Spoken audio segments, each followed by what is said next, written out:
లేవీకాండము 19వ అధ్యాయానికి మనం చేరుకున్నాం. ఇంకొక 8 అధ్యాయాలు మాత్రమే ఉన్నాయి. లేవీకాండము 19వ అధ్యాయం. ఈ లేవీకాండము 19వ అధ్యాయము ఒక ఉద్దేశాన్ని మనము ఆలోచన చేయడానికి సిద్ధపడదాం. వాస్తవానికి ఈ లేవీకాండం 19వ అధ్యాయం ఉద్దేశం ఏంటంటే, చూడండి ఇక్కడ రాశాను, దేవుని పరిశుద్ధతను కలిగి ఉండి దైనందిన జీవితంలో సామాజిక నైతిక నియమాలను పాటించాలి. దేవుని పరిశుద్ధతను చూడండి, దేవుని పరిశుద్ధతను కలిగి ఉండాలి. అలాగే సమాజంలో ఒక వ్యక్తి ఎలా బ్రతకాలి, సమాజంలో ఒక వ్యక్తి ప్రవర్తన తీరు ఎలా ఉండాలో ఈ 19వ అధ్యాయం తెలియజేస్తుంది. కనుక ప్రాముఖ్యంగా ఈ లేవీకాండం 19వ అధ్యాయం ఉద్దేశం ఏంటంటే, దేవుడు తన పరిశుద్ధతను మన జీవితంలో చూడాలనుకుంటున్నాడు. కనుక పరిశుద్ధత అనేది కేవలం మందిరంలోనే కాకుండా తోటి వారి పట్ల మనం ఎలా ప్రవర్తిస్తున్నామో, మన మాట తీరు కానీ, మన బ్రతుకు కానీ, మన జీవన శైలి కానీ ఎలా ఉన్నది అన్నది ప్రాముఖ్యం. కనుక ఈ 19వ అధ్యాయం ఉద్దేశము పరిశుద్ధత, సమాజంలో కూడా తోటివారి పట్ల మనం ఎలా ప్రవర్తించాలో తెలియజేస్తుంది. ఈ 19వ అధ్యాయంలో 37 వచనాలు ఉన్నాయి. ఈ 37 వచనాలను 7 భాగాలుగా రాసుకున్నాను. ఈ 7 భాగాల్లో ఒకసారి మరలా మొదటి భాగం చూడండి. 19వ అధ్యాయం మొదటి 4 వచనాలు మొదటి భాగం. ఇక్కడ ఏముంటుందంటే, దైవభక్తి మరియు కుటుంబ బాధ్యతలు. భాగాలుగా దైవభక్తి మరియు కుటుంబ బాధ్యతలు 2. లేవీకాండం 19వ అధ్యాయం 5 నుండి 8 వచనాల్లో సమాధాన బలులు, వాటి యొక్క నియమాలు ఉంటాయి. సమాధాన బలుల నియమములు. 3వ భాగం లేవీకాండం 19వ అధ్యాయం 9-10 వచనాలు. 2 వచనాల్లో ఏముంటుందంటే, పేదలు మరియు పరదేశుల పట్ల దయ. అంటే పేదవాళ్ళు ఉంటారు సమాజంలో, అలాగే మన దేశం కాని వాళ్ళు వస్తారు పరదేశులు, అలాంటి వారి పట్ల దయ చూపించాలి అని ఈ 3వ భాగంలో ఉంటుంది. 4, 11 నుండి 18 వచనాలలో సామాజిక నీతి మరియు తోటి వారి పట్ల మన ప్రవర్తన. ఎంత అద్భుతంగా దేవుడు రాయించాడు చూడండి. అంటే సమాజంలో ఎలా ఉండాలి, అలాగే తోటి వారి పట్ల ఎలా ప్రవర్తించాలో ఇక్కడ ఈ భాగంలో చెప్పబడుతుంది. 5, 19 నుండి 25 వచనాల్లో ప్రకృతి మరియు సృష్టి నియమములను గౌరవించుట. అంటే ప్రకృతి సృష్టి నియమాలు, అంటే దేవుడు ఏ నియమాలు అయితే ప్రకృతిలో ఉంచారో ఆ ప్రకృతి సృష్టి నియమాలు మనం ఏం చేయాలి, వాటిని గౌరవించాలి. 6, అన్యజనుల మధ్య ఆచారాల నిషేధం. ఇది 26 నుంచి 31 వచనాల్లో అన్యజనుల మధ్య ఆచారాలు ఉంటాయి. ఆ ఆచారాలు మనం ఏం చేయాలి, మనం నిషేధించాలి, పాటించకూడదు. చివరి భాగం 32 నుండి 37 వచనాల్లో వృద్ధులు, ముసలివారు, పరదేశులు మరియు వ్యాపారం చేసేవాళ్ళు ఎలా ఉండాలి. ఎంతో అద్భుతం, ఈరోజు రాలేదు వ్యాపారం చేసేవాళ్ళు. వృద్ధులు, పరదేశులు, వ్యాపారం చేసేవాళ్ళు ఎలా ఉండాలి అంటే న్యాయం అన్యాయం అనేది ఇక్కడ చెప్తారు. కాబట్టి ఈరోజు లేవీకాండం 19వ అధ్యాయం ప్రాముఖ్యంగా పరిశుద్ధత గురించి చెబుతూ, ఆ పరిశుద్ధత మందిరంకి వచ్చినప్పుడే కాదు, మందిరం బయట తోటివారి పట్ల మనం ఎలా ప్రవర్తిస్తున్నామో అక్కడ కూడా దేవుడు మనలో పరిశుద్ధతను కోరుకుంటున్నాడు. అందుకే అక్కడ రాశాను, పరిశుద్ధత అనేది మందిరంలోనే కాదు, తోటి వారి పట్ల ప్రవర్తించే విధానము వ్యాపారంలోనూ అలాగే వ్యవసాయంలో కూడా పాటించాలి. అది ఈ యొక్క అధ్యాయం యొక్క ఉద్దేశం. రైట్. 19వ అధ్యాయం మొదటి 4 వచనాలు చదువుకుందాం. మరియు యెహోవా మోషేకి ఇలాగ సెలవిచ్చెను, ఇశ్రాయేలీయుల సర్వ సమాజముతో ఇట్లు చెప్పుము, మీరు పరిశుద్ధులై ఉండవలెను. చూడండి, నెంబర్ 1 ఏం రాశాను ఇక్కడ, పరిశుద్ధత పిలుపు అని రాశాను. అంటే దేవుడు ఏం కోరుతున్నాడు అందరిలో కూడా అంటే పరిశుద్ధత. ఎందుకు, ఆయన ఏమై ఉన్నాడు. మనం ఏ అధ్యాయంలో ఉన్నాం ఏ అధ్యాయం ఇది, 19. ఒక్కసారి ఆల్రెడీ 11వ అధ్యాయం దాటి వచ్చేస్తాం. 11వ అధ్యాయం 44 చూడండి. అంటే ఆ అధ్యాయంలో కూడా పరిశుద్ధత గురించి దేవుడు తెలియజేశాడు. 11:44 లేవీకాండం. నేను మీ దేవుడనైన యెహోవాను, నేను పరిశుద్ధులను గనుక మీరు పరిశుద్ధులై ఉండినట్లు మిమ్మును మీరు పరిశుద్ధపరచుకొనవలెను. 45 నేను మీకు దేవుడనై ఉండుటకు ఐగుప్తు దేశంలో నుండి మిమ్మల్ని రప్పించిన యెహోవాను, నేను పరిశుద్ధులను గనుక మీరును పరిశుద్ధులు కావలెను. అంటే 19వ అధ్యాయంలో పరిశుద్ధత గురించి మాట్లాడినా ఆల్రెడీ పరిశుద్ధత గురించి ఈ అధ్యాయంలో ఎక్కడ మాట్లాడడం జరిగింది? 11వ అధ్యాయంలో. 11వ అధ్యాయంలోనే దేవుడు పరిశుద్ధత గురించి మాట్లాడారు. మరలా 19వ అధ్యాయంలో దేవుడు ఏమంటున్నారంటే, ఇప్పుడు మీరు పరిశుద్ధులై ఉండవలెను. పేతురు పత్రికలో కూడా ఉంటుంది అమ్మ. మొదటి పేతురు 1వ అధ్యాయం 14వ వచనంలో ఇదే వచనం రాయబడి ఉంటుంది. మొదటి పేతురు 1వ అధ్యాయం 14లో నేను పరిశుద్ధుని కనుక మీరును పరిశుద్ధులై ఉండాలి అని రాయబడి ఉంటుంది. చదువుదాం. మీరు పరిశుద్ధులై ఉండవలను, మీ దేవుడినైన యెహోవానగు నేను పరిశుద్ధుడని ఉన్నాను. లేవికాండం 19:3. మీలో ప్రతివాడు తన తల్లికి తన తండ్రికి భయపడవలెను, నేను నియమించిన విశ్రాంతి దినములను ఆచరింపవలెను, నేను మీ దేవుడినైన యెహోవాను. 4. మీరు వ్యర్థమైన దేవతల తట్టు తిరగకూడదు, మీరు పోత విగ్రహములను చేసుకోకూడదు, నేను మీ దేవుడినైన యెహోవాను. 4 వచనాలు. మొదటి భాగం ఏమని చెప్పాను చూడండి. దైవ భక్తి మరియు కుటుంబ బాధ్యతలు. అంటే ఇక్కడ ఏం పిలిచారు? మొట్టమొదటిగా నేను పరిశుద్ధుని కనుక మీరును పరిశుద్ధులుగా ఉండాలి. అమ్మ గుర్తుపెట్టుకోండి, పరిశుద్ధత లేకుండా ఎవడును ప్రభువును చూడడు. హెబ్రీ 12:14. హెబ్రీ 12:14 ప్రకారం పరిశుద్ధత లేకుండా ఎవడు ప్రభువును చూడడు. 93వ కీర్తన 5వ వచనంలో పరిశుద్ధతయే నా మందిరమునకు అనుకూలము అంటాడు. అంటే దేవుని మందిరానికి అనుకూలమైనది మన జీవితంలో ఏం కలిగి ఉండాలి? పరిశుద్ధత. అలాంటి పరిశుద్ధతను ప్రతి ఒక్కరూ కలిగి ఉండాలని దేవుడు కోరుతున్నాడు. 2, తల్లిదండ్రుల పట్ల ఏముండాలి మనకి? గౌరవం. కానీ 3వ వచనం అందరూ చూడండి. 3వ వచనం, మీలో ప్రతివాడు తన తల్లికి తన తండ్రికి భయపెడుతున్నారా? ఈరోజు ప్రశ్న, ఈరోజు సమాజం ఎలా ఉందో మీరు ఆలోచించండి. తల్లికి తండ్రికి ఎవరు భయపడాలి? పిల్లలు భయపడాలని రాస్తుంది దేవుని చట్ట ప్రకారం. కానీ పిల్లలను చూసి తల్లిదండ్రులు భయపడుతున్న స్థాయికి ఎదిగిపోయారు. అంటే ఎంతగా దిగజారిపోయారు చూడండి పిల్లలు. ఒకవేళ కొడుకు పెద్దోడైనా 30 సంవత్సరాలు 40 సంవత్సరాలైనా అమ్మ తల్లిదండ్రుల పట్ల ఏముండాలి? గౌరవం ఉండాలి, భయం ఉండాలి. మా అమ్మ నాన్నలకు నేను ఎప్పుడూ భయపడాలి. అలా ఎవరైతే అనుకుంటారో వాళ్ళు బాగుపడతారు. అంతేగాని తల్లిదండ్రులు నిన్ను చూసి భయపడుతున్నారంటే నువ్వు దిగజారిపోయావని అర్థం. ఈడేమనుకుంటాడు? మా నాన్న మా బాబు నాకు భయపడిపోతున్నాడు అంటాడు. నీకు భయపడిపోతున్నాడు అంటే నువ్వెంత వేస్ట్ ఫీల్ అవురా. అలా అనుకోడు. మా నాన్న నన్ను చూసి భయపడిపోతున్నాడు అంటే నువ్వెంత దిగజారిపోయావో నీకు అర్థం అవ్వాలి. నీ స్థితి బాగోలేదని అర్థం. దేవుడు చెప్తున్నాడు మాట ధర్మశాస్త్ర ప్రకారం. అది అప్పుడే కాదు, ఈరోజు కూడా మంచిదే, ఈరోజు కూడా ఉత్తమమైనది. ఎప్పుడు? నా తల్లికి నా తండ్రికి నేను ఎప్పుడు భయపడాలంటే అమ్మ ఇలాగా కాదు, వణుకుపోవడం కాదు, గౌరవించమంటున్నారు అంతే. కాబట్టి మీ తల్లికి తండ్రి పట్ల ఏముండాలి? గౌరవించు. అదే ఎఫెసీ పత్రికలో కూడా చెప్తారు కదా, ఎవరైతే తల్లిదండ్రులను గౌరవిస్తారో సన్మానిస్తారో వాళ్ళు దీర్ఘాయుష్మంతులు అవుతారు అన్నాడు. తల్లిదండ్రుల్ని అవమానించేవాడు మధ్యలోనే ఎగిరిపోతాడు అనమాట, మధ్యలోనే కాలం చెల్లిస్తాడు. తల్లిదండ్రుల పట్ల దురుసుగా ప్రవర్తించిన వాడు, ఇష్టానుసారంగా బతికేవాడు దేవుడు చెప్పిన మాట ప్రకారం దీర్ఘాయుష్షు ఉండదు అనమాట. ఆ దీర్ఘాయుష్షు ఉండదు. అలాగే విశ్రాంతి దినం ఏమన్నారు మనకి? అనుసరించాలి. ఆ కాలంలో విశ్రాంతి దినం అనేది శనివారం. అంటే ప్రతి శనివారం కూడా యూదులు ఇశ్రాయేళ్ళు దేవుని మందిరంలో ఉండాలి, లేదా విశ్రాంతి దినం పాటించాలి. ఇప్పుడు మనం ప్రభువు దినం ఎప్పుడు?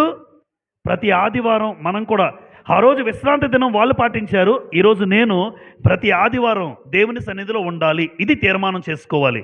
4, విగ్రహారాధన ఏం చేయాలి? నిషేధం. అక్కడ అన్నాడు, ఏ దేవతల తట్టు మీరు తిరక్కండి, ఏ దేవతలకు బొమ్మలు చేసేకండి. ఎందుకు? నిర్గమకాండంలో దేవుడిచ్చిన ఆజ్ఞ, నీ దేవుడైన యెహోవాను నేను తప్ప వేరొక దేవుడు నీకు ఉండకూడదు. పైన ఆకాశం ఎందే కానీ కింద భూమి ఎందే కానీ భూమి కింద నీళ్ళ ఎందే కానీ ఏ రూపమును చేసుకోకూడదు, వాటికి సాగిలపడకూడదు, వాటికి నమస్కరించకూడదు, వాటికి పూజింపకూడదు. దేవుడు చెప్పిన తర్వాత కూడా అహరోను ఏం చేశాడు? పోత పోసిన దూడ చేశాడు. నిర్గమకాండం 32వ అధ్యాయంలో దేవుడు కోపం దిగిపోయింది, చంపేస్తానన్నాడు దేవుడు ఇశ్రాయేల్ని. మోషే బతిమాలుకున్నాడు, అయ్యా అని బతిమాలుకుంటే దేవుడు కనికరించాడు. అంటే విగ్రహాన్ని పూజించేవారు, విగ్రహాన్ని చేసుకుని అలా దాన్ని ఆరాధించేవారు దేవుడికి అత్యంత అసహ్యకరమైన పని అమ్మ అది. అందుకే దేవుడు ఏమన్నాడంటే విగ్రహారాధన నిషేధం. ఇది మొదటి భాగం. రెండో భాగానికి వెళ్ళిపోదాం. లేవికాండం 19వ అధ్యాయం 5 నుండి 8 వచనాలు ఏముందో చూడండి. సమాధాన బలులు నియమాలు అని రాస్తుంది. చదువుదాం 5 నుంచి 8. మీరు యెహోవాకు సమాధాన బలి అర్పించినప్పుడు అది అంగీకరింపబడినట్లుగా అర్పింపవలెను. మీరు బలి అర్పించిన వాడైనను నాడైనను మరునాడైనను దానిని తినవలను. 3వ నాటి వరకు మిగిలి ఉన్న దానిని అగ్నితో కాల్చివేయవలను. 3వ నాడు దానిలో కొంచెమైనా తిని ఎడల అది హేయమగును, అది అంగీకరింపబడదు. దానిని తినువాడు తన దోష శిక్షను భరించెను. వాడు యెహోవాకు పరిశుద్ధమైన దాన్ని అపవిత్రపరిచెను. వాడు ప్రజల్లో నుండి బడును. చూడండి, ఈ 5 నుంచి 8 వచనాల్లో సమాధానం గురించి మాట్లాడారు. అమ్మ, సమాధానము గురించి మనకు రాయబడిన మాట ఏంటంటే ప్రతి ఒక్కరు దేవుడు సమాధానమునకే కర్త కానీ అల్లరికి ఆ కర్త కాడు. అంటే దేవుడు ఎప్పుడు కూడా ఏం కోరుతాడంటే దేవుడు ఎప్పుడు సమాధానాన్ని కోరుతాడమ్మ. మనలో అయినా ఎప్పుడు దేవుడు కోరేది సమాధానమే. యోహాను సువార్త 16:33 మీరు చూస్తే తర్వాత చూడండి. యోహాను సువార్త 16:33లో నాయందు మీకు సమాధానము కలిగినట్లు అంటాడు యేసు ప్రభువారు. అంటే సమాధానం కొత్త నిబంధన ప్రకారం ఎవరిలో ఉంది? సమాధానం ఎవరిలో ఉంది? క్రీస్తు ప్రభువులో ఉంది. ఎవరైతే క్రీస్తు నమ్ముకుంటారో వాళ్ళందరితో ఎలా ఉంటారు? అంతే. ఒక వ్యక్తి నాకు నచ్చదు, ఆ వ్యక్తి నాకు పడదు, ఈ కుటుంబం నాకు పడదు అన్నావంటే నువ్వు క్రీస్తులో లేవు. క్రీస్తులో లేవు. ఎందుకు? క్రీస్తు ప్రభు చెప్పేశారు సమాధానము అందరితో కలిగి ఉండు, అందరితో సమాధానం కలిగి ఉండాలి అని దేవుడు కోరుతున్నాడు. రోమపత్రిక 12వ అధ్యాయం ఒక వచనం చదువుదాం. రోమీలకు రాసిన పత్రిక 12వ అధ్యాయంలో సమాధానం గురించి రాయబడిన మాట చూడండి. రోమ 12వ అధ్యాయం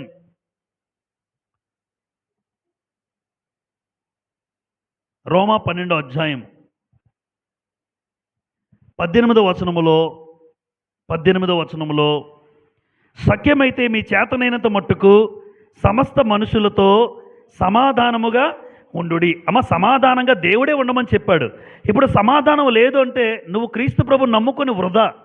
నాకు ఒక వ్యక్తి నచ్చట్లేదు, ఆ వ్యక్తి ఇష్టం లేదు, ఆ వ్యక్తి మీద పగ, ప్రతీకారం, కలహాలు, కక్షలు, క్రోధములు ఇవన్నీ ఒక కుటుంబం మీద కానీ ఒక వ్యక్తి మీద కానీ నీకు ఉన్నాయి అంటే నువ్వు క్రీస్తు ప్రభువులో లేవని అర్థం. ఎందుకు అంటే సమాధానానికి కర్త క్రీస్తు ప్రభువు కనుక, క్రీస్తు ప్రభువులో సమాధానం ఉంది కనుక నేను కూడా అందరితో ఎలా ఉండాలి? సమాధానం కలిగి ఉండాలి. అమ్మ, ఎవ్వరూ పడదు అని ఎప్పుడు చెప్పకండి. పాత నిబంధన కాలంలో ఆ సమాధానం కోసం ఏమర్పించాలంటే బలులు. చదువుదాం, ఇంతవరకు చదివాం కదా 3 వచనాలు. బలి అర్పించినప్పుడు దేవుడు అది అంగీకరించాలట. అందరూ చూడండి నా వైపు.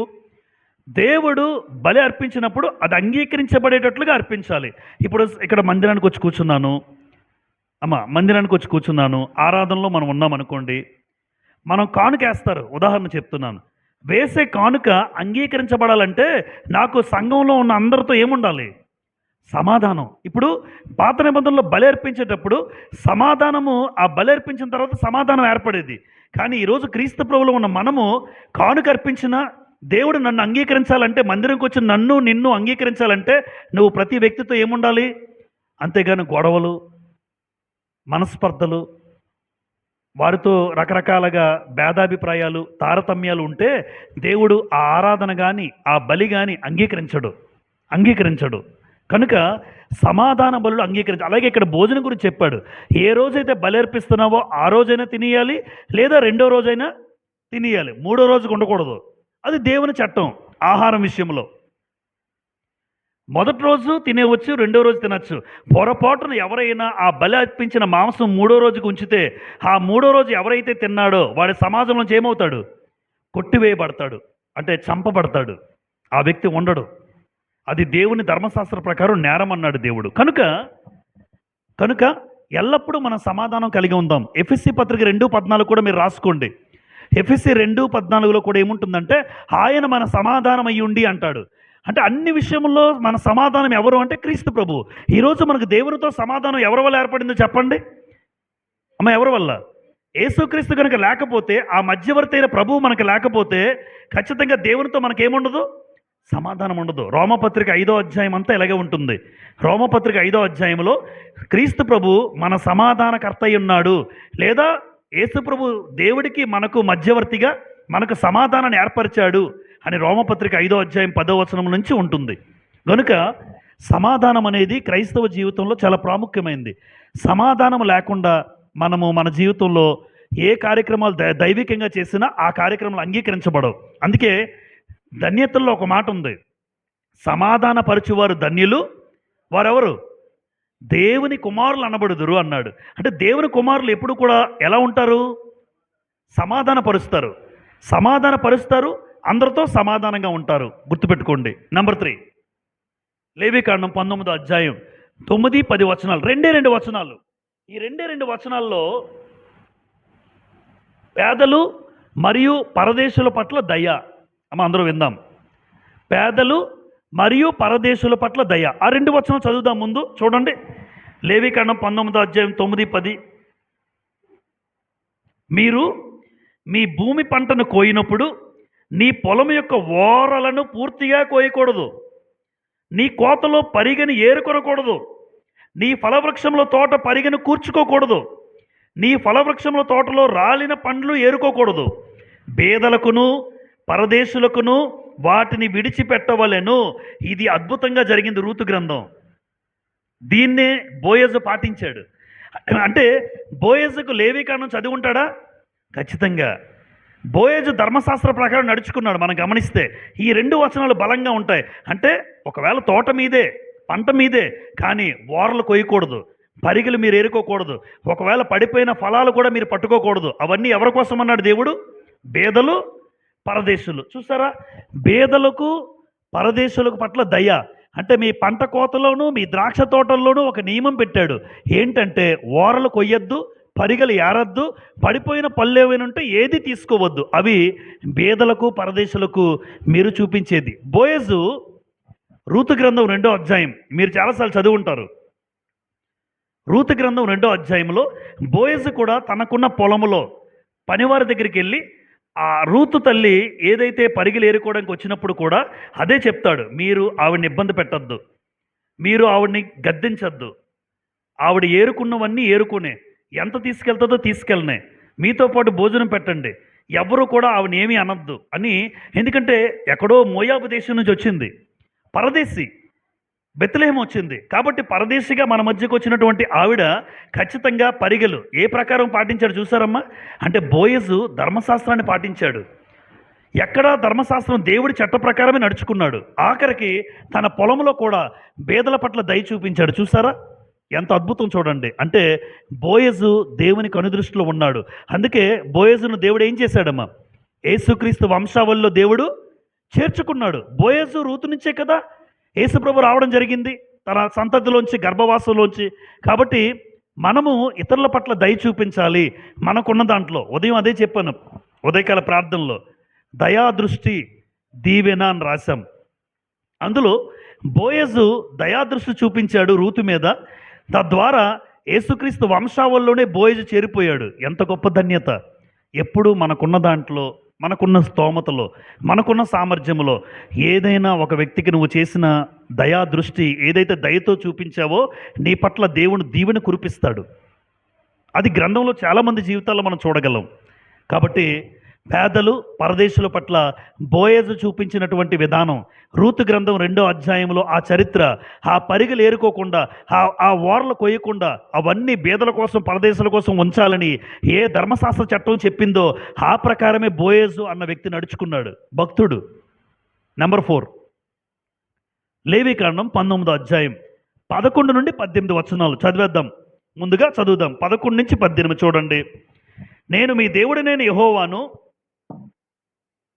మీరు దొంగిలింపకూడదు, బొంకకూడదు, ఒకరితో ఒకడు అబద్ధం ఆడకూడదు. చూడండి జాగ్రత్తగా. అంటే చూడండి అమ్మా, సమాజంలో ఎలా ఉండాలో దేవుడు ఎంత బాగా చెప్పాడు చూడండి. ఇప్పుడు అబద్ధాలు ఆడుతారమ్మా, దొంగతనాలు బొంకుతారు, కొన్నిసార్లు లేనివి బొంకేస్తుంటాం, అంటే అబద్ధాలుగా. కాబట్టి దేవుడు బొంకద్దన్నాడు, దొంగిలించొద్దన్నాడు, ఒకరితో ఒకడు అబద్ధం ఆడకూడదు. 12, నా నామమును బట్టి అబద్ధ ప్రమాణము చేయకూడదు. ప్రమాణం చేయొచ్చా చేయకూడదా? ప్రమాణము ఎందుకు చేయకూడదు అంటే, నీ మాట అవునంటే అవును. మత్తయి సువార్త ఒక్కసారి చదువుకుని వచ్చేద్దాం. ప్రమాణం గురించి వచ్చింది కనుక ప్రమాణం చెయ్యొచ్చు. ఏ ప్రమాణం చేయొచ్చు? మనం చూడండి, ప్రమాణాలు చేస్తారు భార్యాభర్తలు నిబంధన ప్రకారం. ఆ ప్రమాణం వేరు. కానీ మాట విషయంలో నీ మాట చెప్పావు అంటే అది నెరవేర్చాలి. అందుకే ఏమని చెప్పాలి? దేవుని చిత్తమైతే ఏమంటాం మనం? దేవుని చిత్తమైతే వస్తాం, లేకపోతే లేదు. మత్తయి సువార్త 5వ అధ్యాయం 32 నుంచి 37 మీరు రాసుకొని, నేను ఒక వచనం చదువుతాను. మత్తయి సువార్త 5వ అధ్యాయం 32 నుంచి 37, లేదా 33 నుంచి 37. 33 చూడండి. మరియు నీవు అప్రమాణము చేయక, అప్రమాణము చేయక నీ ప్రమాణములు ప్రభువునకు చెల్లింపవలని పూర్వీకులతో చెప్పబడిన మాట మీరు విన్నారు కదా. నేను మీతో చెప్పున్నదేమనగా ఎంత మాత్రము ఒట్టు పెట్టుకొనవద్దు. ఏమన్నదమ్మా? ఏమన్నారు? ఒట్టు వేయొద్దు. 37, మీ మాట అవునంటే అవును, కాదంటే కాదు అని ఉండవలను అన్నాడు. అంటే ప్రమాణాలు వద్దు. ఏ ప్రమాణాలు చేయొచ్చు? పెళ్లిలో ప్రమాణాలు చేస్తారు భార్యాభర్తలు, తప్పులేదు, చెయ్యాలి. అది నిబంధన, అది ఒప్పందం. కానీ కానీ మనం చేసే ప్రమాణాలు దేవుడి ప్రకారం అది చేయగలుగుతున్నావా లేదా? ఆ ప్రమాణం అనేది చేతిలో ఒట్లేయడం కాదు.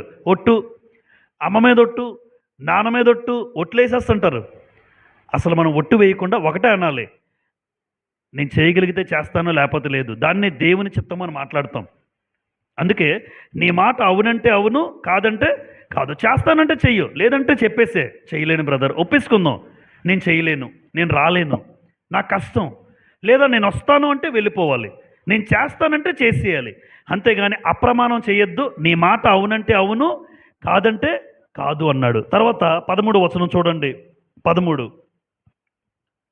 లేవికాండం 19:13. అక్కడికి వెళ్ళిపోదాం. లేవికాండం 19:13. నీ పొరుగువాన్ని హింసింపకూడదు, వాణ్ణి దోచుకొనకూడదు, కూలివాని కూలి మరునాటి వరకు నీ యొద్ద ఉంచుకొనకూడదు. చూసారా, కూలి ఎప్పుడు ఉంచుకోకూడదు.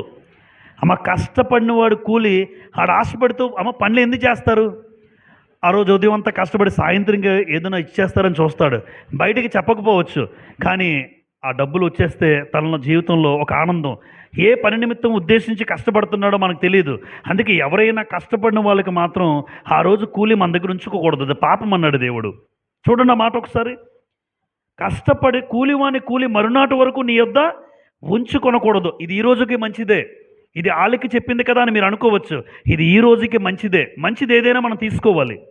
ఎందుకు అంటే కష్టపడినవాడు కష్టపడ్డాడు, కానీ కొంతమంది ఎవరు రేపిస్తాంలే, ఎల్లుండు, ఇంకోసారి నీ దగ్గర పనికి రాడు, చెయ్యాలని అనిపించదు. అమ్మ ఎవరైనా అంతే, నేనైనా అంతే, మీరైనా అంతే. జనరల్గా ఆలోచన చేయండి. ఏదో ప్రేమతో కొన్ని కార్యక్రమాలు మనం చేయొచ్చేమో, కానీ ఎంతవరకు చేస్తావు కూలి ఇవ్వకుండా? కష్టపడినటువంటి కూలీకి ఖచ్చితంగా ఆ కూలి ఇచ్చేయాలి. ఒక మాట తిమోతి పత్రికలో ఉంటుంది చూడండి. తిమోతికి రాసిన మొదటి పత్రిక, తిమోతికి రాసినటువంటి మొదటి పత్రిక, తిమోతికి రాసినటువంటి మొదటి పత్రిక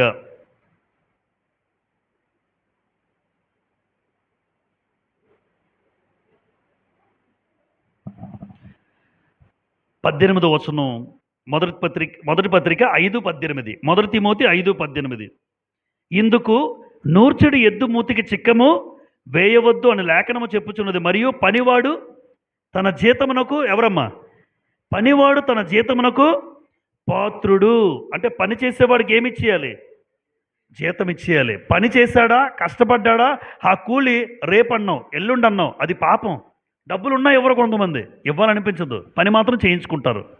అది ఎంత పాపమో దేవుడు చెప్తున్నాడు. సమాజంలో కదా ఏంటి హెడ్డింగ్ ఏంటమ్మా? సామాజిక నీతి మరియు తోటివారి పట్ల ప్రవర్తన. అంటే సమాజంలో నువ్వు ఎలా ఉండాలి, తోటివారి పట్ల ఎలా ఉండాలి. కష్టపడిన వారికి కూలి ఇచ్చేసే, ఈరోజు కూలి రేపు ఇవ్వద్దు అంటున్నాడు దేవుడు. అది పాపం, అది తప్పు. అలాగే తోటివారిని హింస పెట్టద్దు, బాధ పెట్టద్దు అన్నాడు.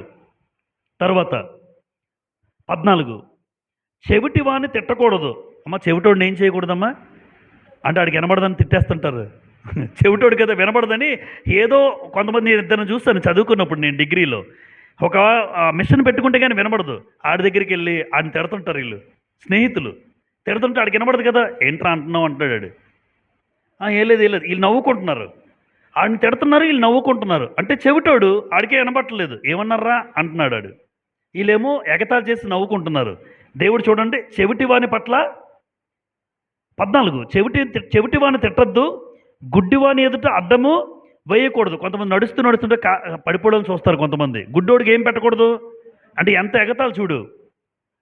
నీ దేవునికి భయపడవలేను, ఎందుకంటే గుడ్డివాడిగా పుట్టిన చెవిటివాడిగా పుట్టిన ఎవరు పుట్టించారు అమ్మ? ఎవరు?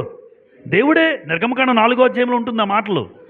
మీరు నిర్గమకాండం 4వ అధ్యాయం చదవండి. గుడ్డివాడిగానైనను చెవిటివాడిగానైనా మోగవాడిగాని ఎవరు నోరిచ్చిన వాడు ఆయనే. అంటే ఎవరు పుట్టించినా దేవుడే పుట్టించాడు ఆ వ్యక్తిని, మనం ఏం చేయలేము. కానీ అలాంటి పుట్టుకలో పుట్టిన వాళ్ళు నువ్వు ఎగతాలు చేయొద్దు. గుడ్డోడికి కాళ్ళు పెట్టి పడగొట్టొద్దు, చెవిటివాడి దగ్గరికి తిట్టేసి నవ్వుకోవద్దు, ఎగతాళిగా ఉండొద్దు అన్నాడు. ఎందుకంటే అది దేవుడు చూస్తున్నాడు. సమాజంలో ఇశ్రాయేల్ ప్రవర్తన బాగుండాలని దేవుడు చెప్తున్నాడు. అందుకే ఇక్కడ ఏమి రాస్తాను చూడండి, బలహీనుల రక్షణ అన్నాను. బలహీనులు ఎవరు? చెవిటోడు, గుడ్డోడు, మోగోడు. వాళ్ళని ఎప్పుడు కూడా అమ్మ ఎగతాళి చేయొద్దు. అంగవైకల్యం కలిగిన వారు ఎగతాళి చేయొద్దు. తర్వాత 15, అన్యాయపు తీర్పు తీర్చకూడదు, భేదవాడని పక్షపాతం చేయకూడదు, గొప్పవాడని అభిమానం చూపకూడదు. ఇది చేస్తారు కదమ్మా.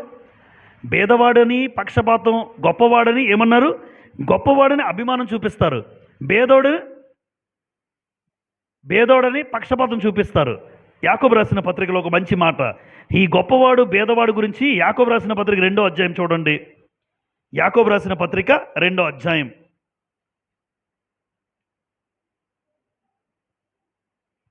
యాకోబు రాసిన పత్రిక 2వ అధ్యాయం 2వ వచనం చూడండి అందరూ. యాకోబు 2:2, ఎలాగనగా బంగారు ఉంగరం పెట్టుకొని ప్రశస్త వస్త్రములు ధరించుకున్న ఒకడు మీ సమాజ మందిరంలోకి వచ్చినప్పుడు మురికి బట్టలు కట్టుకున్న దరిద్రుడు లోపలికి వచ్చిన ఎడల మీరు ప్రశస్త వస్త్రములు ధరించుకున్నవని చూచి సన్మానించి నీవిక్కడ మంచి స్థలమందు కూర్చున్నామని చెప్పి ఆ దరిద్రునితో నీవిక్కడ నిలువుము, లేక ఇక్కడ నా పాదపీఠముకు దిగువ కూర్చున్నామని చెప్పిన ఎడల మీ మనసుల్లో భేదములు పెట్టుకుని మీరు దురాలోచనతో విమర్శ చేసిన వారు అగుదురు కారా. ఎంత గొప్పగా రాశారండి.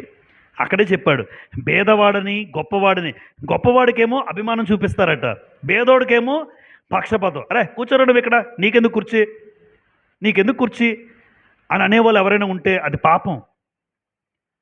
సంఘానికి వచ్చిన వారిలో అందరూ సమానమే అమ్మ. గొప్ప బీద అని ఎప్పుడు చూడకండి. మీరు ఎప్పుడైనా మన జీవితంలో భవిష్యత్తులో అరే గొప్పోడికి కుర్చీ వేసావు కదా, పేదోడు వచ్చాడు, పేదోడికి కుర్చీ, ఆ ఆలోచన విధానం ఉంటే దేవుడు నిన్ను మెచ్చుకుంటాడు. అంటే గొప్పోడు కుర్చీ వేసి చూసారా ఏమన్నాడు యాకోబు 2:2లో, ఉంగరం పెట్టుకున్నాడట, 4-5 ఉంగరాలు పెట్టుకుని మంచి బట్టలు వేసుకుని వచ్చాడు. అయ్యగారు కూర్చోండి. ఒక మురికి బట్టలు కట్టుకుని వచ్చాడు ఆరాధనకి అనుకోండి. ఒక పేదవాడు తనకున్న వస్త్రాలతో వచ్చాడు, వాడిని చులకనగా చూసి హేళనగా అక్కడ దూరంగా కూర్చో, అక్కడే కూర్చో అని అనడం పొరపాటు అంటున్నాడు. దేవుడు ఎంత గొప్పగా రాయించాడు చూడండి. అంటే అందరూ కూడా సమానమైన విధానంగానే బ్రతకాలి. భేదాభిప్రాయాలు, తారతమ్యాలు, హెచ్చుతగ్గులు ఎప్పుడూ సంఘంలోకి తీసుకురాకూడదు. ఎప్పుడూ చెప్తాను ఒక మాట, మరలా చెప్తున్నాను, నీ ఆధిక్యతలు ఎప్పుడు చెప్పులు ఎక్కడ విడిచిపెట్టాం మనం? అక్కడే. నీకు ఒకవేళ గొప్పడు అయి ఉండొచ్చు, అక్కడ విడిచిపెట్టి ఇక్కడికి రావాలి. కలెక్టర్ అయినా, నువ్వు ఏ హోదాలో ఉన్నా కలెక్టర్కి అర్థం అవ్వాలి. మనం గౌరవిస్తాం కలెక్టర్గా, కానీ కలెక్టర్ కూడా ఏమనుకోవాలంటే సంఘంలోకి వచ్చి ఒకవేళ కలెక్టర్ వచ్చినా నేను అందరితో సమానమే అన్న భావన ఉంటేనే ఆ కలెక్టర్ కూడా పరలోకానికి వెళ్తాడు. అంతే. ఎప్పుడు సంఘంలోకి వచ్చిన తర్వాత నా ఆధిక్యతలు నేను మర్చిపోవాలి. సమాజంలో నీకు ఎంత గౌరవ పేరు ప్రఖ్యాతులున్నా విడిచిపెట్టి ఇక్కడ తోటి సహోదరులతో నేను సమానంగా ముందుకెళ్ళాలి ఆరాధనలో. అదే కోరుతున్నాడు దేవుడు. అందుకే ఈ మాటలన్నింటిలో చివరి మాట చదువుదాం. 18 లేవికాండం 19వ అధ్యాయం 18వ వచనం చూడండి నేరుగా. కీడుకు ప్రతి కీడు చేయకూడదు. తర్వాత నీ ప్రజల మీద కోపముంచు కొనక నిన్ను వలె నీ పొరుగువాడిని ప్రేమింపవలెను. ఈ మాట అందరూ అండర్లైన్ చేసుకోండి.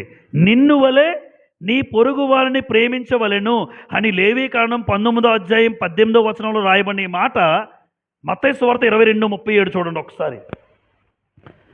లేవీకాండం 19:18లో రాయబడిన ఈ మాట మత్తయి సువార్త 22:37. ఒకసారి 22:37. అందుకు ఆయన నీ పూర్ణ హృదయముతోనూ నీ పూర్ణ ఆత్మతోనూ నీ దేవుడైన ప్రభువును ప్రేమింపవలను అని చెప్పి 39 చూడండి, నేరుగా 39, నిన్ను వలే నీ పొరుగువాని ప్రేమింపవలెనను అన్నాడు. అంటే ఇది ఎక్కడ చెప్పబడింది? లేవికాండం 19వ అధ్యాయంలో రాయబడిన ధర్మశాస్త్రంలో మాట. యేసుప్రభు ఏమన్నారు? నిన్ను వలె ఎవరిని ప్రేమించాలమ్మా? నీ పొరుగువాడిని. నువ్వు ఎలాగైతే నిన్ను ప్రేమించుకుంటావో నీ పొరుగువాడిని కూడా ప్రేమించు.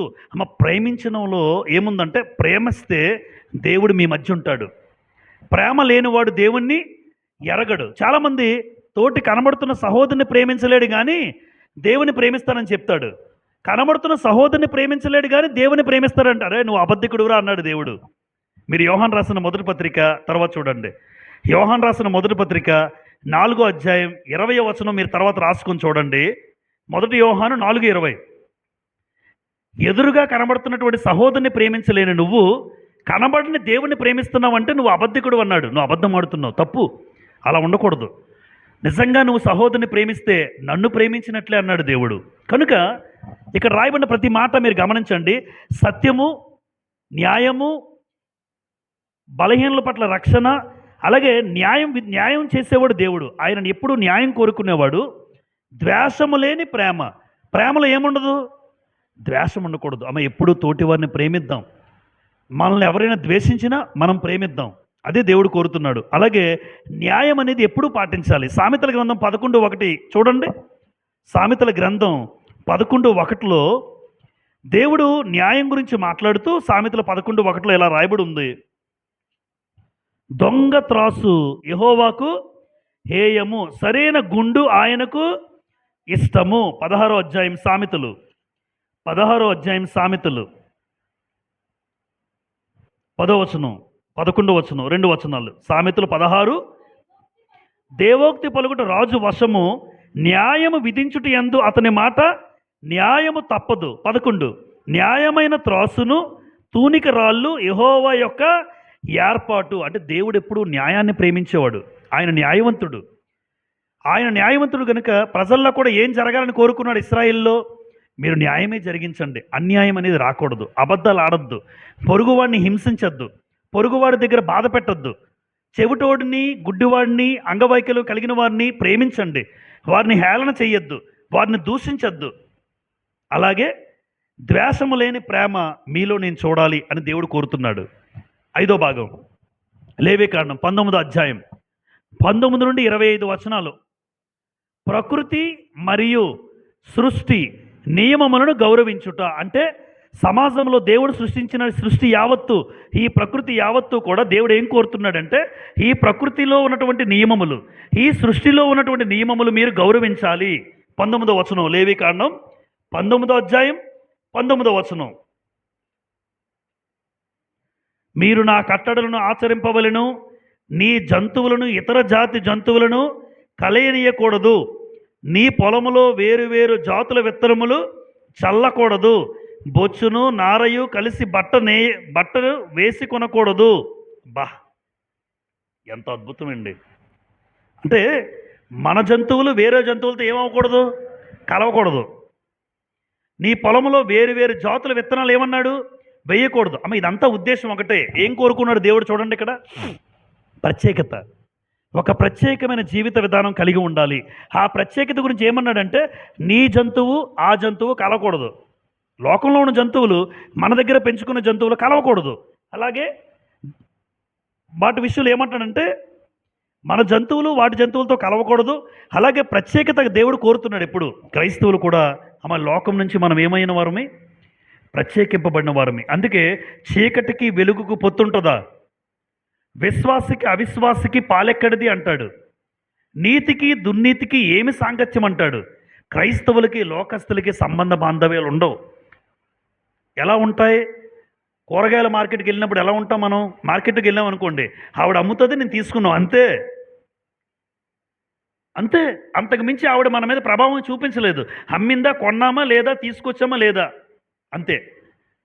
అలా ఎలాగైతే ఎదుటివారి పట్ల మనం ఉంటామో అదే భావన. అంతేగాని లోకస్తులతో నువ్వు కలిసిపోకూడదు, లోకస్తులతో నువ్వు తిరగకూడదు, లోకస్తులతో రాసుకుని పూసుకొని తిరుగుతూ వారి అలవాట్లు నీవు పుచ్చుకొని నీ అలవాట్లు వారికి వెళ్ళి, ఇలాంటి అలవాట్లు ఎంతమందిని చూడలేదు మనం? దేవుడు కోరుతుంది ఒకటే, జంతువుల్లో కూడా కలవకూడదన్నాడు. వేసిన విత్తనాల్లో కూడా వేరు వేరు జాతుల విత్తనాలు కూడా వేయొద్దన్నాడంటే మీరు ఆలోచించండి ఎంత గొప్పగా దేవుడు మాట్లాడుతున్నారో. తర్వాత 20, ఒకనికి ప్రదానం చేయబడిన దాసి వెల ఇచ్చి విమోచింపబడకుండగా నేమి, ఊరక విడిపింపబడకుండగా నేమి ఒకడు దానితో సైనించి వీర్యస్ఖలనము చేసిన యెడల వారిని శిక్షింపవలెను. అది విడిపింపబడలేదు గనుక వారికి మరణశిక్ష విధింపకూడదు. ఒక దాసి విషయంలో కూడా ఎవరైనా పాత నిబంధన కాలంలో దాసురాలను కొనుక్కునేవారు. ఇప్పుడు కొనుక్కున్నప్పుడు విడిపింపబడకుండా, ప్రదానం చేయబడిన ఆవిడ్ని విడిపింపబడకుండా ఎవరూ కూడా తన సొత్తుగా చేసుకోకూడదు. అందుకే దాసికి ఎటువంటి నియమం ఇచ్చాడో చెప్పాడు. దాసి విషయమైన నిషేధం అన్నాడు. ఈ దాసి ప్రదానం చేయబడిన తర్వాత కూడా, ప్రదానం అయితే చేయబడింది కానీ దాసి ఇంకా డబ్బులు పెట్టి విడిపించబడలేదు. విడిపించబడకుండా ఆ దాసి దగ్గరికి ఎవరూ కూడా ఏ పురుషుడు తనతో కలవకూడదు, ఏ పురుషుడు తనతో శారీరక సంబంధం పెట్టుకోకూడదు. నెంబర్ 3 అక్కడే 21 లేదా 23 వచనం, మీరు ఆ దేశమునకు వచ్చి ఆహారమునకై నానా విధములైన చెట్లను నాటినప్పుడు వాటి పండ్లను అపవిత్రములుగా ఎంచవలెను. వాటి కాపు మీకు ఎక్కువగా ఉండునట్లు అవి 3 సంవత్సరముల వరకు మీకు అపవిత్రములుగా ఉండవలెను. వాటిని తినకూడదు. 4వ సంవత్సరమున వాటి ఫలములన్నీ యెహోవాకు ప్రతిష్ఠితమైన స్తుతియాగ ద్రవ్యములగును. 5వ సంవత్సరమున వాటి ఫలములు తినవచ్చును. ఎంత కండిషన్ చూడండి అమ్మ. మీరు చెట్లు వేశారు, కొత్త చెట్లు, ఫలాలు వచ్చాయి. ఎన్ని సంవత్సరాల వరకు తినకూడదు? 3 ఏండ్ల వరకు తినకూడదు. 4వ సంవత్సరం కూడా ఆ పళ్ళన్నీ ఎవరివి? దేవుడివి. మీరు ఎప్పుడు తినచ్చు? 5వ సంవత్సరంలో మీరు తినాలి. అది దేవుని చట్టం. అది అంటే దేవుడు కోరుకున్నాడు. క్రొత్త చెట్ల ఫలాలు కూడా 3 సంవత్సరాల వరకు ఎవరైనా తింటే అపవిత్రము అన్నాడు. 4వ సంవత్సరంలో వచ్చిన ఫలాలు దేవుడివి అన్నాడు. 5వ సంవత్సరం మీరు తినచ్చు. అది దేవుని చట్టం. అయితే వీటన్నిటిలో ఈ 5వ భాగంలో నాకు అర్థమైంది ఏంటంటే, ప్రకృతి మరియు సృష్టి నియమాలు గౌరవించటం అనే విషయంలో ప్రత్యేకత దేవుడు కోరుతున్నాడు. ఎప్పుడు మనం అందరితో కలవకూడదు. ఆఖరికి జంతువులే కలద్దన్నాడు. మీరు వేసిన విత్తనాలు కూడా కలద్దన్నాడు. అంతగా దేవుడు మాట్లాడుతుంటే మనం లోకస్తులకు దూరంగా ఉండాలి. లోకంలో నువ్వు కలిసిపోకూడదు. లోకస్తులతో నువ్వు కలిసిపోకూడదు. నువ్వు ఒక ప్రత్యేకమైన జీవిత విధానం కలిగి ఉండాలి. నేను అందరిలాగా ఉండకూడదు. ఎప్పుడూ అనుకోవాలి అది. నేను మా ఫ్రెండ్స్ ఎంతోమంది అన్యులు ఉన్నారు. వారు ప్రవర్తించే విధానం నాకు తెలుసు. వాళ్ళు ప్రవర్తించిన విధానం నేను చూస్తున్నాను. నేను అలా ప్రవర్తించకూడదు. అంతే, జస్ట్ అది తెలుసుకుంటే చాలు. వాళ్ళు ఎలా ప్రవర్తిస్తున్నారో, వారు మాట్లాడిన తీరు ఎలా ఉందో నేను అలా మాట్లాడకూడదు. నిన్న ఒక ఫ్రెండ్ ఫోన్ చేసి ఒక మాట, అంటే నేను వాక్యం చెప్తానని ఆయనకు తెలీదు. ఒక చర్చిలో వాక్యం నడిపిస్తున్నాను, సేవకుడిగా ఉన్నానని తెలియక టీచర్స్ కలిసి మాట్లాడుతూ, అరే పెద్ద సినిమా చూసావా అన్నాడు. పెద్ద సినిమా చూసావా అని అడిగాడు. నువ్వేమనుకోకపోతే పెద్ద సినిమా హీరో ఎవరని అడిగాను నేను. రా బాబు, నీకు నమస్కారం రా, పెద్ద సినిమా హీరో ఎవడో కూడా తెలియదా నీకు? ఎక్కడున్నావు, ఏ లోకంలో ఉన్నావు అంటున్నాడు. నిజంగా తెలియదు బ్రదర్, వాల్ పోస్ట్ చూసినంత వరకు నాకు. అంటే తను అడుగుతున్నాడు రీసెంట్గా, పెద్ద సినిమా హీరో పలానా వ్యక్తి నాకు తెలియక హీరో ఎవరంటే హీరో ఎవరైసరికి ఇలా ఉండిపోయాడు. అయితే ఇంకెందుకులే, నీకు ముందుకెళ్ళడం వేస్ట్. హీరోయిన్కి తెలియకుండా బతుకుతున్నావు అని అడుగుతున్నాడు. ఏ ప్రపంచంలో ఉన్నావు, ఏ యుగంలో ఉన్నావు అడుగుతున్నాడు. అంటే ఎప్పుడో పాతకాలంలో ఉన్నోడిలాగా మాట్లాడుతున్నావు ఏంటి అంటున్నాడు. అంటే జీవిత విధానంలో మార్పు వచ్చింది. ఒకప్పుడు అలాగే ఉండేవాడినేమో, కానీ బ్రతికే విధానంలో మార్పు తెచ్చుకున్నాను. నాకు నిజంగా తెలీదు వాడు చెప్పినంత వరకు. అంటే చిన్న ఎగ్జాంపుల్ మాత్రం చెప్పాను, రీసెంట్గా జరిగిన ఇన్సిడెంట్ కనుక. అంటే వాళ్ళు ప్రవర్తించే విధానం వేరు, నేను ప్రవర్తించే విధానం వేరుగా ఉండాలి. ఎందుకంటే దేవుని తెలుసుకున్నాను, వాక్య అనుభవం పొందుకున్నాను, వాక్యాన్ని కొంతమందికి నేర్పించగలుగుతున్నాను. ఈ స్థాయిలో ఉన్నటువంటి నేను ఆ ప్రత్యేకత కాపాడుకోవాలి. ప్రత్యేకమైన జీవిత విధానం దేవుడు ఇష్టపడతాడు. నెంబర్ 6 లేవికాండం 19వ అధ్యాయం 26 నుండి 31 వచనం. ఈ 26 నుంచి 31 వచనాలలో అన్యజనుల మధ్య ఆచారాలు నిషేధము. అంటే అన్యజనులకు ఏముంటాయి? ఆచారాలు. అమ్మ మీరు చూడండి, ఏ పండగైనా ఏముంటాయి? పండగకి ఏముంటాయమ్మా? ఆచారాలు ఉంటాయి. గుర్తుపెట్టుకోండి. మతము అన్నాడంటే దానికి మతానికి పండగలు ఉంటాయి, మతానికి ఆచారాలు ఉంటాయి. మీరు చూడండి, హిందూ మతము ఏముంటాయి? ఆచారాలు. పండగలు 1 2? మన సెలవులన్నీ పండగలే, హిందూ మతస్థులే. అంటే ఒక మతానికి ఏముంటాయంటే పండగలు ఉంటాయి. ఒక మతానికి ఏముంటాయంటే ఆచారాలు ఉంటాయి, కానీ మార్గానికి ఏముండవు. మార్గానికి ఆచారాలు ఉండవు, పండగలు ఉండవు. గుర్తుపెట్టుకోండి. అందుకే క్రైస్తవ పండగలు, క్రిస్మస్ పండగే కాదు. కాదు, మనం పండగ చేసేసారు అంతే, సెలవు తీసుకోవాలి కనుక. ఈస్టర్ పండగ, గుడ్ ఫ్రైడే పండగ. కానీ లోకానికి మనం తెలుసుకోవాల్సిన విషయం ఏంటంటే, పండక్కి లేదంటే మతానికి ఆచారాలు ఉంటాయి, మతానికి పండగలు ఉంటాయి. మీరు ఎవరికైనా చెప్పండి, మీరు ఎవరినైనా చూడండి, క్రైస్తవ మతమా క్రైస్తవ మార్గమా? మతం అని ఎవరు అనరు, ఎవడో తెలియనుడు అన్నట్టాడు. క్రైస్తవులు నాకు తెలిసి ఇది మతము అనరు, ఇది మార్గం.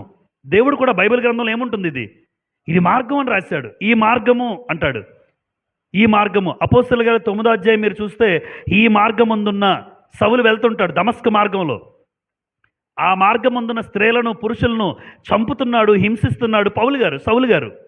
అంటే మార్గము తప్ప. అందుకే యేసు నేనే, ఆమె ఏమన్నారు, యోహాను సువార్త 14:6, యేసు నేనే మార్గము, నేనే సత్యము, నేనే మార్గం అన్నాడు, కానీ యేసు నేనే మతము అని చెప్పలే. కనుక యేసు ప్రభు మతం కాదు. అందుకోసం మనకేముండవు, ఆచారాలు ఉండవు. లోకంలో ఆచారాలు ఉంటాయి, మనకుండవు.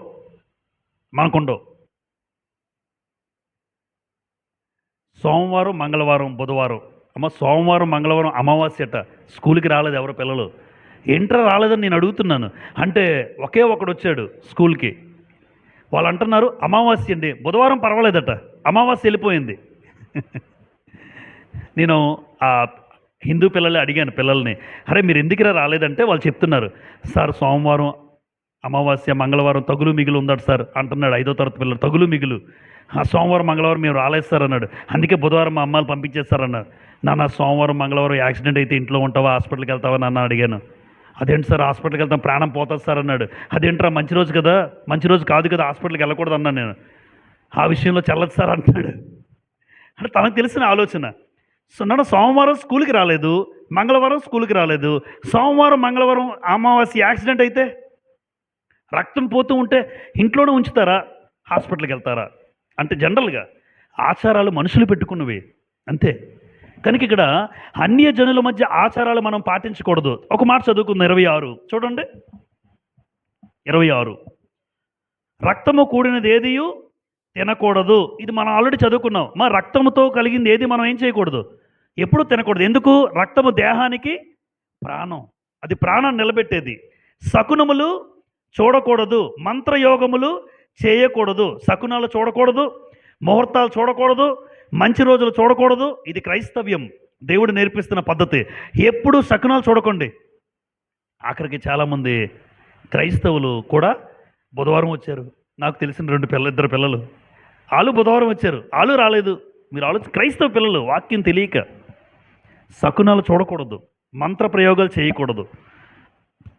తర్వాత మీ నుదుటి వెంట్రుకలను గుండ్రంగా కత్తిరింపకూడదు, నీ గడ్డపు పక్కలను గొరకకూడదు, చచ్చిన వారి కొరకు మీ దేహమును చీరుకొనకూడదు. చచ్చిపోతే ఏం చేస్తారమ్మా, గుండు గీసాడు రే, నాకు గుండు గీసేపోయారు, నాకు గీయద్దు పర్వాలేదు, ఏం పర్లేదు అనేసానమ్మా నేను. మా పెద్దనాన్నలు కూడా అన్నదమ్ముల పిల్లలు గీసుకోవాలంట, శాపం రా అన్నారు. నీకు శాపం వస్తుందన్న, శాపం రానే ఏదో ఒకటి గీయకండి. నేను ఆల్రెడీ దేవుడిని నమ్ముకున్నాను. ఎందుకంటే పెద్దనాన్న చనిపోయినప్పుడు మీ నాన్నల సొంత నాన్న కాబట్టి నువ్వు కూడా గీసేసుకోవాలన్నారు. అన్నయ్యలు గీసేసుకున్నారు వెళ్ళేసరికి. అన్నయ్య నాకేం గీసుకోకూడదు, మీరు ఎంత పాపమైనా నా మీదకి రానే పర్లేదు, ఎంత పాపమైన రానే, దయచేసి నేను గుండు మాత్రం గీసుకోను, కావాలంటే పెద్దనానికి నేను గౌరవిస్తాను అంతే. గుండు గీసేసుకోమంటున్నారు. ఇక్కడ ఏమన్నారు చూడండి, దేవుడు చచ్చిన వారి కొరకు మీ దేహమును చీరుకొనకూడదు. పచ్చబొట్లు వేయించుకుంటారా, పచ్చబొట్లు మీ దేహమునకు పొడుచుకోకూడదు, నేను మీ దేవుడినైనా యెహోవాను అని దేవుడు మాట్లాడుతున్నాడు ఇక్కడ. అంటే రక్తము విషయంలో చెప్పాడు, తినకూడదు, శకునాలు చూడొద్దు, మంత్ర ప్రయోగాలు చేయొద్దు, మీ శరీరాన్ని గీసుకోవద్దు, కోసుకోవద్దు, గుండె గీసుకోవద్దు. ఇవన్నీ దేవుడు చెప్పాడు. ఇవన్నీ కూడా ఆచారాలతో కూడినటువంటి విషయాలు.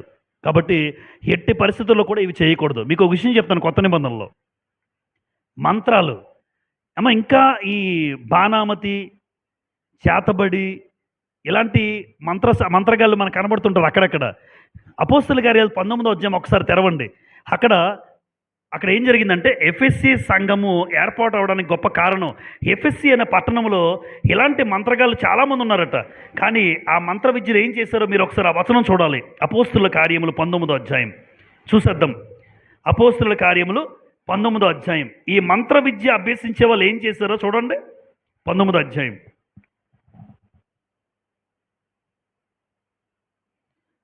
19వ వచనం, 19 మరియు మాంత్రిక విద్య అభ్యసించిన వారు అనేకులు తమ పుస్తకములు తెచ్చి అందరి ఎదుట వాటిని కాల్చివేసిరి. వారు లెక్క చూడగా వాటి వెల 50,000 వెండి రూకలాయను. ఇంత ప్రభావముతో ప్రభు వాక్యము ప్రబలమై వ్యాపించెను. అంటే మంత్ర విద్య అభ్యసించిన వాళ్ళు ఉన్నారు. పౌలు గారు ఏం చేశారంటే వాక్యం చెప్పారు వాళ్ళకి. వాక్యం చెప్పేసరికి, అంటే మేమందరం చేస్తున్న తప్పుడు కార్యక్రమాలా, మేము చేస్తున్న మంత్ర విద్య మంచిది కాదా, మేము చేస్తున్న ఈ మంత్ర విద్య అనేది దేవుడు ఎంతగా మాట్లాడాడో పౌలు గారితో, వాళ్ళందరూ కూడా అవన్నీ తీసుకొచ్చారు. ఆ పుస్తకాలను తీసుకొచ్చి అక్కడ వేసేసి కుప్పగా వేసి కాల్చేస్తారు. ఇంకో విషయం చెప్పమంటారా, ఆ మంత్ర విద్య పుస్తకాల రేట్ ఎంతమ్మా? 50,000 వెండి రూకలు. సుమారుగా 50,000 అనుకోండి. ఆ రోజుల్లో 50,000 అంటే మీరు ఆలోచించండి. 50,000 వెండి రూకలు. కానీ ఈ మంత్ర విద్య అభ్యసించే వాళ్ళందరూ తెచ్చి పుస్తకాలు పడేసి కాల్చేశారు. ఆ ఎఫెసు పట్టణంలోనే ఎఫెసు సంఘం ఏర్పడింది, క్రీస్తు సంఘం. ఎంత అద్భుతం చూడండి. అంటే ఎఫెసు సంఘస్థులు ఎవరు? పూర్వం ఎవరు? మంత్రాలు చేసేవారు, మంత్ర ప్రయోగాలు చేసేవారు. అలాంటి వారు ఒక సంఘంగా ఏర్పడారు ఎఫెసు పట్టణంలో. ఎంత అద్భుతం! పౌలు గారు చెప్పిన వాక్యం అర్థమైంది. వాళ్ళ లోపాలు తెలిసాయి, మంత్ర విద్యను విడిచిపెట్టేశారు. కానీ పాత నిబంధనలో శకునాలు, కర్ణపిశాచాల దగ్గరికి వెళ్ళాడు ఒక ఆయన. ఎవరు? సౌలు రాజు. మీరు మొదటి దినవృత్తాంతాలు 10వ అధ్యాయం రాసుకోండి దయచేసి. మొదటి దినవృత్తాంతములు 10వ అధ్యాయం 13, 14 వచనాల్లో చరిత్ర ఉంటుంది. మొదటి దినవృత్తాంతములు 10వ అధ్యాయం 13, 14లో సౌలు కర్ణపిశాచాల దగ్గరికి వెళ్ళాడు, శకునాలు చూశాడు. ముహూర్తాలు చూడడం వల్ల దేవుడు సౌలుని చంపేశాడు. దేవుడు సౌలు గారిని చంపడానికి సిద్ధపడ్డాడు. అంటే సౌలు చనిపోవడానికి ప్రధానమైన కారణం ఏంటో చెప్పండి? శకునాలు, ముహూర్తాలు. కర్ణపిశాచాల దగ్గరికి వెళ్ళినవాడు. కనుక మన జీవితంలో ఏముండకూడదు? ఎప్పుడు మీరు జీవితంలో శకునాలు పాటించకండి, ముహూర్తాలు చూడకండి. ఎవరైనా చూస్తారు మన దగ్గరికి వచ్చి, అరే ఇప్పుడు చేయకూడదురా అంటాడు. మీరు చెప్పకండి, ఇలా చేయకూడదు, అలా చేయాలి, ఆ సమయానికి చేయాలి, అర్ధరాత్రి 2 గంటలు లేచి ఉండండి. గృహప్రవేశాలు అన్నీ ఎప్పుడవుతాయి? ఎక్కువ శాతం గృహప్రవేశాలు. నిద్ర ఉండదు, మనల్ని బంధువులు ఇబ్బంది పడిపోతుంటారు, అలా పడిపోతుంటాడు.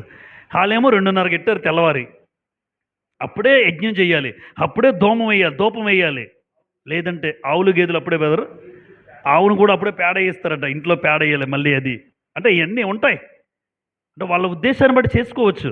కానీ ఆలోచన చేయండి, ఇవన్నీ కూడా దేవుడు చెప్తున్న మాట ఏంటంటే, ఇవన్నీ శకునాలు, అన్యజనుల ఆచారాలు మనమైతే పాటించదు. వాళ్ళు చేస్తున్నారా? చేసుకునివ్వండి.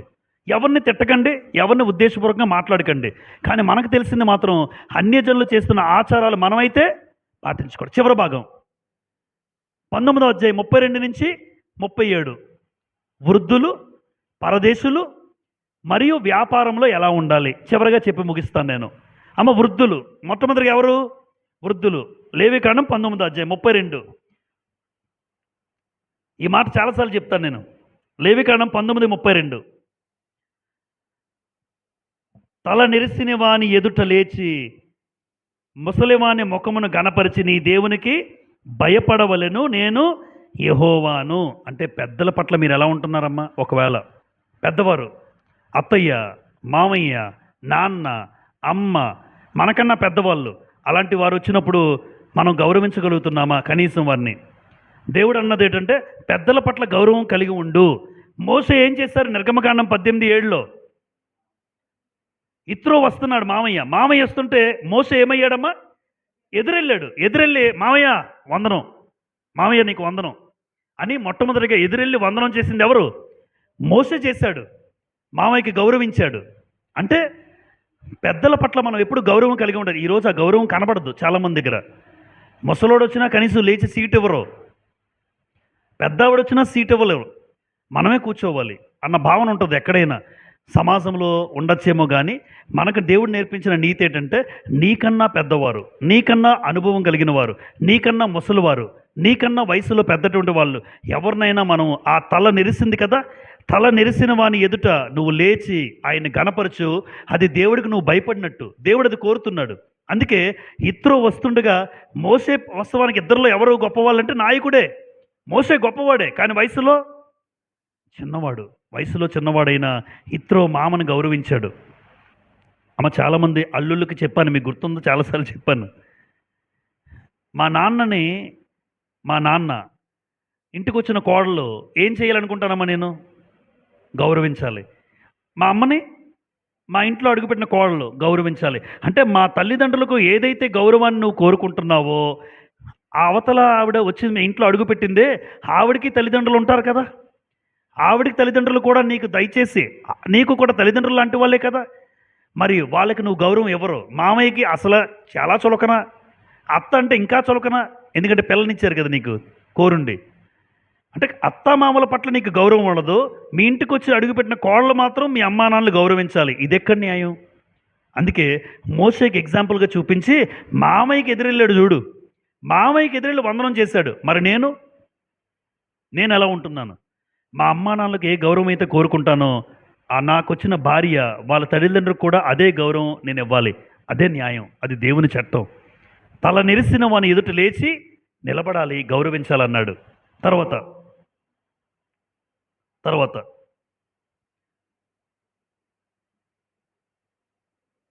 మీ దేశమందు పరదేశి నీ మధ్య నివసించినప్పుడు వానిని బాధింపకూడదు. మీ మధ్య నివసించే పరదేశిని మీలో పుట్టిన వాని వలె ఎంచవలెను, నిన్ను వలె వానిని ప్రేమింపవలెను. అంటే ఎవరైనా కొత్త వాళ్ళు వచ్చినా, ఎవరైనా మన ప్రాంతం కాని వాళ్ళు వచ్చినా, అందుకే ఎక్కువ మంది పరదేశులు మనం ఏం చేయాలట? ప్రేమించాలి, వాళ్ళని గౌరవించాలి. ఎప్పుడు కూడా పరదేశిని గౌరవించే పద్ధతి దేవుడు మనకు నేర్పిస్తున్నాడు. వాళ్ళకి ఎవరో తెలియదు, మీ దేశం ఏంటో తెలియదు, మీ చట్టం ఏంటో తెలియదు, అలాంటి వాళ్ళని సైతం గౌరవించిన వాళ్ళు చాలామంది ఉన్నారు భక్తులు గ్రంథంలో. పరదేశుల పట్ల ప్రేమ కలిగి ఉండండి. చివరిగా 36 న్యాయమైన త్రాసులు, న్యాయమైన గుండ్లు, న్యాయమైన తూము, న్యాయమైన పడి మీకుండవలను.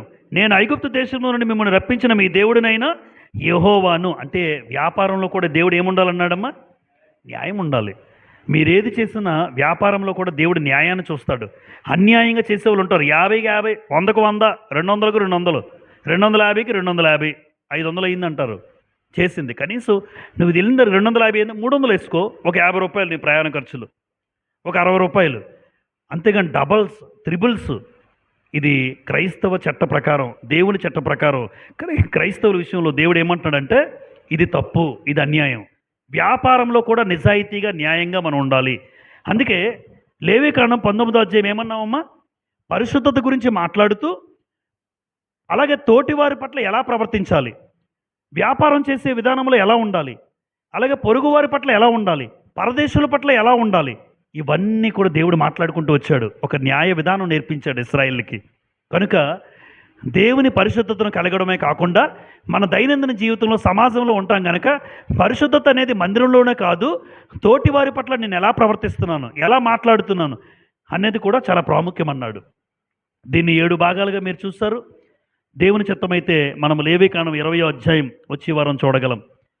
కాబట్టి పరిశుద్ధత లేకుండా దేవుడు ప్రభువును మనం చూడలేమనే ఉద్దేశంతో తోటివారి పట్ల పొరుగువారి పట్ల ప్రేమ చూపించండి, ద్వేషం లేని ప్రేమను కనపరచండి, ఎల్లప్పుడూ సత్యమే మాట్లాడండి, పొరుగువారితో అబద్ధాలు ఆడద్దు. అలాగే బలహీనలు ఎవరైతే ఉన్నారో, ఒకవేళ అంగవైకల్యం కలిగిన వారు, చెవిటివారు, మోగవారు, గుడ్డివారుకు ఎట్టి పరిస్థితులు కూడా ఇబ్బందులు పెట్టకండి, న్యాయం చేకూర్చి వాళ్ళతో చక్కగా ప్రవర్తించండి అన్నాడు దేవుడు. కాబట్టి మన జీవితంలో కూడా దేవుడు ఏదైతే మనకు నేర్పించారో ఆ పరిశుద్ధత కాపాడుకుంటూ మన జీవితంలో ముందుకు వెళ్ళాలని, సమాజంలో నువ్వు అందరికీ ఒక మాదిరికరమైన జీవితం జీవించాలని నన్ను నేను హెచ్చరించుకుంటూ మీకు మనవి చేస్తూ ఉన్నాను. అందరికీ ప్రభుపేట వందనాలు చెల్లిస్తూ ఈ మాటలు ముగిస్తూ ఉన్నాను.